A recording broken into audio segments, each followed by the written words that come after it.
दोस्तों, अक्सर आपके दिमाग में ये क्वेश्चन होता होगा कि हमें इस दुनिया की सारी चीज़ें दिखाई देती है, सारी वस्तुएं दिखाई देती है, सारी ब्यूटीफुल चीज़ें हमें दिखाई देती है, तो आखिर हमें हवा दिखाई क्यों नहीं देता है?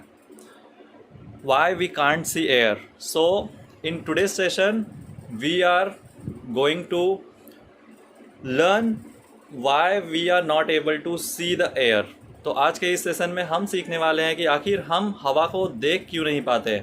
तो दोस्तों, मेरा नाम है सूरज सोनी और आप देख रहे हैं यूट्यूब चैनल जिसका नाम है सूरज सोनी। तो ये फैक्ट जानने के बाद अगर आपको ये वीडियो पसंद आए तो लाइक ज़रूर कीजिएगा। चलिए स्टार्ट करते हैं आज का ये सेशन। तो दोस्तों, जैसे कि हम जानते हैं कि इस दुनिया की किसी भी चीज़ को देखने के लिए सबसे इम्पॉर्टेंट चीज़ जो है वो है उस मैटर का, या फिर हम कह सकते हैं उस चीज़ का लाइट के साथ इंटरेक्शन होना। जब तक किसी भी मैटर से, या फिर हम कह सकते हैं किसी भी वस्तु से लाइट का इंटरेक्शन होता नहीं है, तब तक वो सारी चीज़ें हमें दिखाई नहीं देती है। हालांकि जितनी भी चीज़ें हमें दिखाई देती है वो सारी चीज़ें जो है बहुत सारे एटम्स या फिर मॉलिक्यूल्स से मिलके बना होता है, और वो सारे एटम्स एंड मॉलिक्यूल्स के बीच का जो डिस्टेंस होता है वो बहुत ज़्यादा कम होता है। मतलब ये हम कह सकते हैं कि वो जो सब्सटेंस है, वो मैटर जो है, जो वस्तुएं हमें दिखाई देती है वो बहुत सारे एटम्स से मिलके बना हुआ है, और सारे एटम्स जो है एक दूसरे के बहुत ज़्यादा क्लोज है। There is no space in between the atoms. So when light interact on the any substance, it gets either reflect, absorb, scatter or refract. So all these four phenomena is required to see anything in this universe.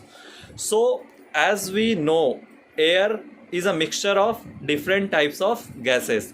हवा जो है वो बहुत सारे gases का mixture है। तो हवा में होता क्या है, एयर के मॉलिक्यूल्स जो होते हैं वो एक दूसरे से बहुत ज़्यादा दूर होते हैं। तो यहाँ पे बहुत कम चांसेस होता है कि लाइट के जो रेज होते हैं उनका इंटरेक्शन हो पाना एयर के मॉलिक्यूल्स के साथ। तो ये है रीज़न कि हमें एयर एक्चुअली दिखाई क्यों नहीं देता है। तो आई होप फ्रेंड्स कि आपको ये जो छोटा सा कंसेप्ट था, लेकिन ये छोटा सा कंसेप्ट जो है बहुत इम्पॉर्टेंट कंसेप्ट है। अभी तक इस दुनिया में बहुत सारे लोगों के मन में ये क्वेश्चन होगा कि आखिर हमें हवा दिखाई देती क्यों नहीं है। तो ये था फैक्ट, आखिर हमें हवा दिखाई क्यों नहीं देती है। क्योंकि हवा के जो मॉलिक्यूल्स है उनके मॉलिक्यूल्स के बीच का जो डिस्टेंस है बहुत ही ज़्यादा है, जिसकी वजह से बहुत कम चांसेस होता है कि जो एयर के रेडिएशंस होते हैं, जो लाइट के जो रेडिएशंस होते हैं वो एयर के मॉलिक्यूल्स के साथ इंटरैक्ट हो सके और हमारे आँखों तक रिफ्लेक्ट होके आ सके। तो ऐसा नहीं हो पाता है, जिसकी वजह से हमें एयर जो है वो दिखाई नहीं देता, हवा जो है हमें दिखाई नहीं देती है। तो आई होप कि आपको ये पूरा कंसेप्ट अच्छे से समझ में आ गया होगा, और अगर आपको समझ में आया हो, पसंद आया हो, तो लाइक ज़रूर करें और सब्सक्राइब करें चैनल को जिसका नाम है Suraj Soni. Thank you very much.